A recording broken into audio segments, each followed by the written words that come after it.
Okay, OPEX Mixed Modal Sustain. I should mention as well that although sustain is really all kinds of sustainable contractions, you may have noticed as well in mixed modal pain that there's no OPEX mixed modal gain because mixed modal means multiple different pieces, but gain is only a couple of seconds. So that's why we only have OPEX gain with the assault bike. But it also highlights the way that we could involve multiple different modalities and try to make all those contractions sustainable over a period of time, which is in essence what is mixed modal sustain. Mixed modal sustain is the same concept. Sustain means you're trying to maintain and make whatever contractions you're doing. We did it with OPEX Sustain with the assault bike alone. You're trying to make these new contractions now, which is not only the assault bike, it's a number of other factors like weights and gymnastics that you're going to add inside of this oxidative, aerobic, sustainable response that you want, and you're going to try to improve the skill of making all those contractions aerobic. This is in essence what I really enjoy about the challenges around mixed modal training is the attempt really to make humans do what they're almost impossible set up to do, which is to make more challenging contractions sustainable over a period of time. So the challenges inside of that to raise each human up, to be able to make them better if their intentions are aligned, at harder contractions to make them sustainable is a really tough thing to do, which is why we love doing it and why we feel this would be a great teaching for people as a practice to involve the assault bike, but also to learn a whole lot around mixed modal training in general. So mixed modal, as a review, what that means, you're trying to put elements of resistance and elements of body weight scenario and elements of cardiovascular activities, machines, or actually not always machines, but cardiovascular activities, you're trying to blend them together, right, all at the same time. So for example, power cleans, ring dips, running around the building, right? Weights, gymnastics, monostructural activity. Rowing, kettlebell swings, burpees, right? Monostructural weights, monostructural gymnastics, or I said burpees at the end. Monostructural, weights, gymnastics, okay? We'll come up with different ideas to make sure you understand. Versaclimber, pull-ups, shoulder to overhead with dumbbells, right? Versaclimber is the monostructural, pull-ups is the gymnastics, shoulder to overhead is the resistance, right? That's the, I guess you would call the most beautiful form of expression of mixed modal when it involves all of those components together. Because essentially what you're working on there is really just trying to make all of those aerobic as you can. And I want you to think about that just so we don't, because it gets really cloudy and it looks super complex when we look at mixed modal. And really the ultimate reason that you do mixed modal, in my opinion, should be to make all those hard contractions aerobic. My belief is, from my practice and experience too, it takes a long time and a lot of practice through progression that I'll give you pieces of to get people to be able to express those things to be as sustainable as possible. But that's still the overarching goal. Why are we doing mixed modal sustain? You have to make all those things as aerobic as you can. And they have to be measurable and repeatable and implementable so that you can easily practice it and go, okay, that wasn't sustainable and that was sustainable. And then know what is and what isn't, and then try to find the perfect line to dictate where you start in your capabilities for that practice. But we'll make it simple so you can put it into practice and then learn lots of things from it, and then you can grow based upon that, okay? Why mixed modal sustain? It's actually quite similar to the previous reasons as to why you would want to do only OPEX sustain with only the assault bike. We gave you all those reasons. You can go back and review that. It's those plus a little bit more. The reason why mixed modal sustain may be just a slightly higher level of experience inside of aerobic capacity is that you now get to do multiple different contractions and start to make them aerobic, okay? So just think about this. In 1980s, if people wanted to get more and more aerobic, the concept was you would do that through the actions of running or biking or doing cyclical activities. But now it's well accepted based upon what we actually can do and what we've been participating in, that you could actually make burpees and dynamic weight training activities aerobic together. Now, if you're in your brain right now and you hear that, you're like, no, that's not possible, then I'll try to do a good job of explaining how you do that in progression to get to that point. regardless of the fact of what you think about its utility, this is the higher order version of sustainability, right? So we've transcended beyond just trying to sustain on cyclical cardiovascular machines, right? We've transcended that. We've now moved into an area of practice and that weird middle zone, which will take us another couple of decades to kind of figure out really well, as how do you make all these other limiting things of resistance in gymnastics and cyclical work together and make them sustainable, okay? When you put this together, I want to ensure that it is repeatable and it's measurable and it's implementable.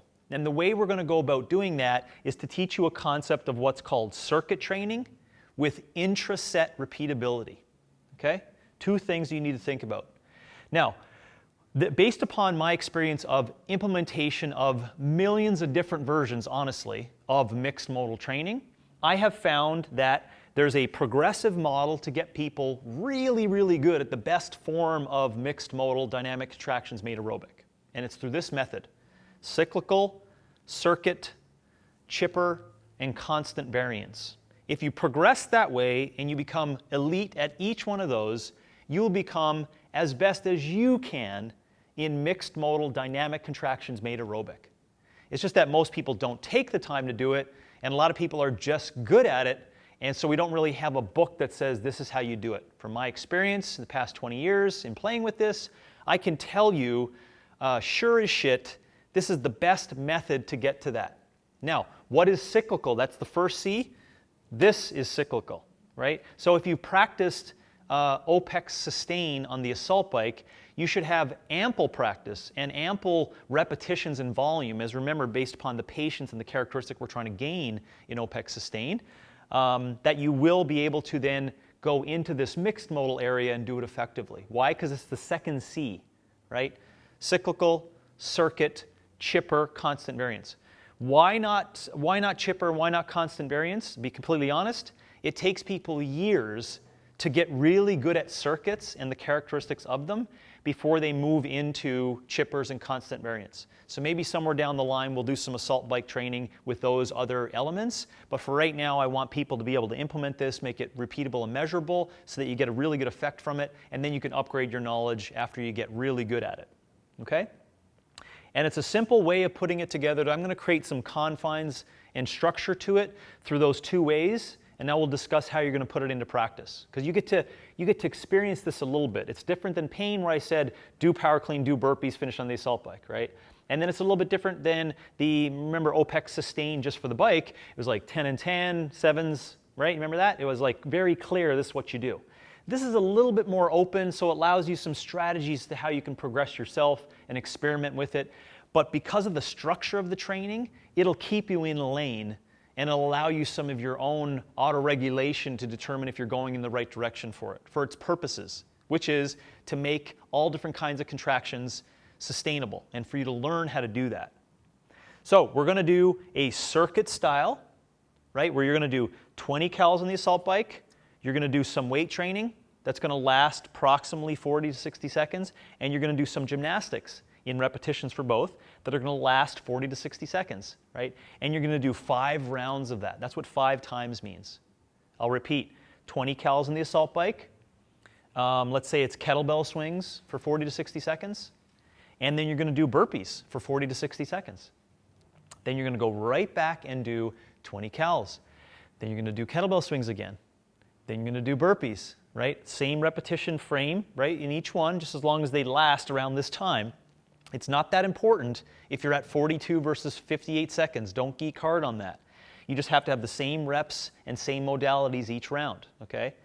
The thing is that after you finish the burpees, if that's the exercise you've chosen for that first round, when you go back on the bike, you have to take down your time of repeatability of each set. So if I do 20 cals on the assault bike, and then I do 40 to 60 seconds with the kettlebell swing, I do 40 to 60 seconds with a burpee, and let's just say, just for numbers' sake, it's around a minute for each, right? So 1, 1, 1. When I come back and get back on the bike, you're probably going to see this when I get back to start the bike on the clock, right? That's my first round that I have to take a score for. So now I'm off in the second round, right? 20 cals on the assault bike, I'm still going. I get off, what do? The same repetitions of kettlebell swings I did the first round. What do we do after that? Put the kettlebell down. Now I do the same repetitions of burpees that I did after the first round. I finish, I go back onto the bike, I see the clock on the wall, or do my splits on my phone, splits on my watch. You can see the split on the bike because the bike will consistently time that for you. You look at it and it says 6:01. So what was the total time it took you to do the second round? Which you're not calculating right now. You can calculate after 3 minutes. You now have an intra-set repeatability. So you're off and running, but we're not done yet. Why? You have to do that 3 more times to get to 5 rounds. 1, 2, 3, 4, 5. Where ultimately, I want a almost perfect, right? If you can't see this, that says 3:01, that says 3:02, this says 2:59 because you had a little bit of gusto towards the end, okay? Don't get super picky on how close you are per round, but just try to make it as tight as possible. There's a very clear delineation between aerobic training that's somewhat tight and then it's horrible. So don't worry. You will definitely know if you're not repeating. So it'll look something like this: 3:01, 3 minutes, 3:45. That's generally what ends up happening. So you're like, oh, okay, that's definitely not repeatable. It won't be like 3:01, 3:03, 3:04, 3:03, 3:06. Don't argue around that, discrepancies. You can add some flavor to it, like expression and pain and fatigue and all that, and learn from it so you can improve on the next one, but don't get too messed up about that, okay? So that's the overall goal. Now, that total time frame per round can change, right? You know that it can change to a very slight amount, but I want you to make sure that you heard, what's inside of here for this time frame. 40 to 60 seconds for each of those movements is specifically chosen.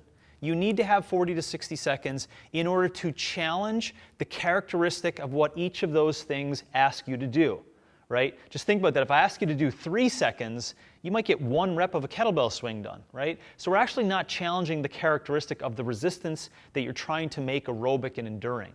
But when I say 40 to 60 seconds, it's that weird zone where you can't just do an expression of stored energy, you actually have to continue it. So you see that we're trying to create a challenge of the specific modality such that you can try to express it in aerobic means per each modality, right? So 40 to 60 seconds is specifically chosen. I would suggest, as a principle and rule of thumb, don't do 15 seconds. Don't do 95 seconds per piece. If you want to advance it over time, sure.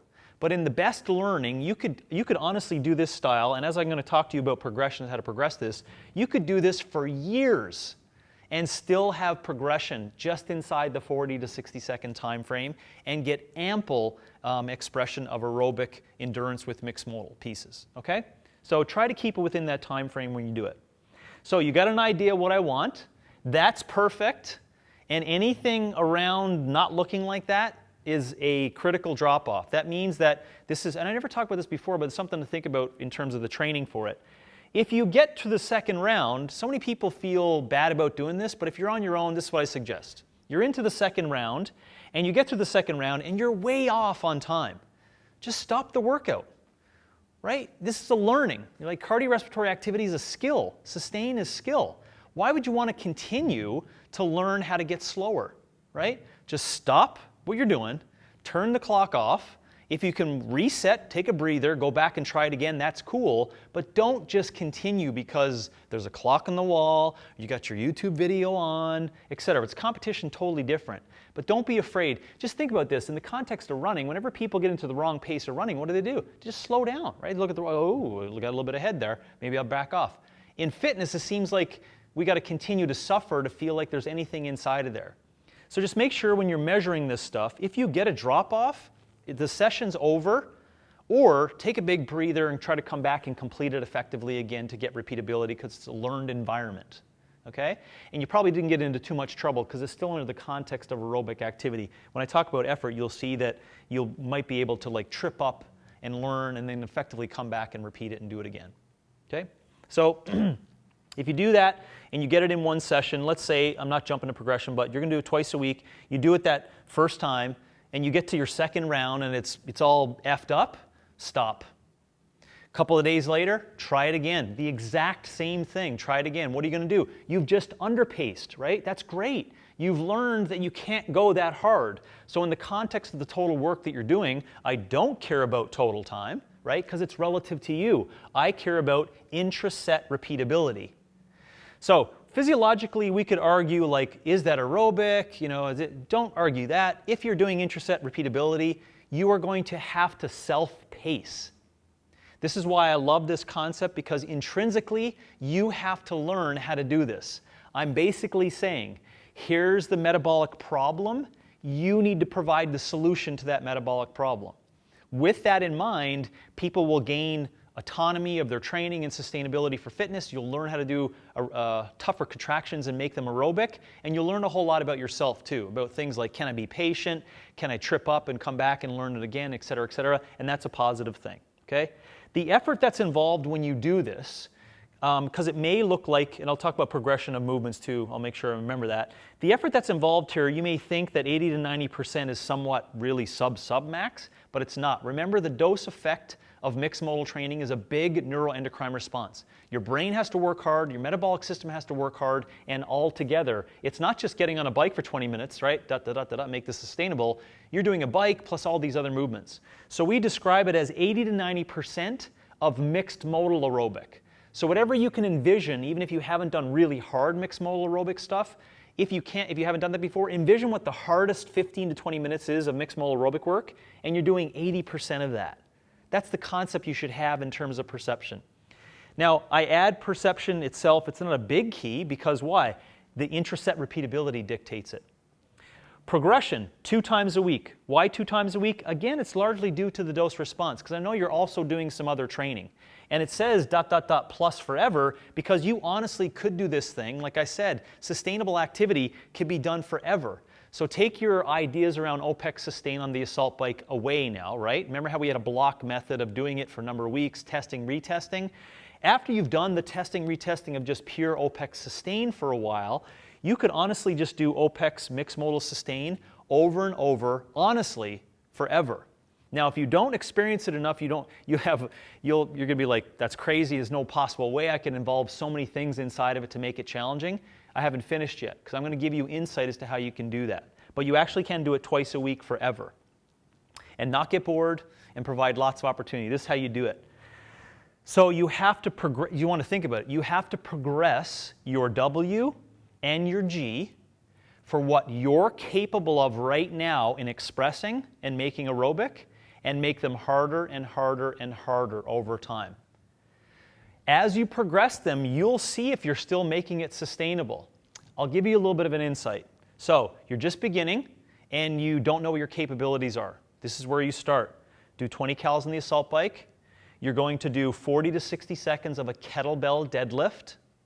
Right? Just visualize what that is. If you don't know what it is, go search it, right? There's an internet today. It's unbelievable. It'll give you 16 videos to show you what it looks like. You can load it appropriately so that you can sustain it for 40 to 60 seconds. And you're going to do what's called a front-leaning rest, which is basically the top of a push-up with a great spinal stability component to it. Meaning you're staying nice and tight the whole time, you're breathing throughout, but you're holding it for 40 to 60 seconds. Do you see that? That's a weight, that's a gymnastics maneuver. Start there. Right? That's your thing. If you do it and you get 3 minutes on the nose every round, intraset repeatability, you have completed your very first OPEX Mixed Modal Sustain workout, right? Because you've involved the assault bike, a weight training component, and a gymnastic component, and you did it. Let's fast forward 3 years. You're 3 years down now. You're now doing 20 cals assault. For your weight, you're doing power clean touch and go with 95 pounds, right? And then for the gymnastics, you're doing toes to bar, right, which is a dynamic hanging core activity, right? So you see the transition from the kettlebell deadlift. I went from the kettlebell deadlift in week 1, right, up to in 3 years, I'm doing touch and go power cleans. So it's more complex, it's faster, it's higher load. Do you see what I did there? So just imagine the continuum of you stretching all those movements and all those different contractions out.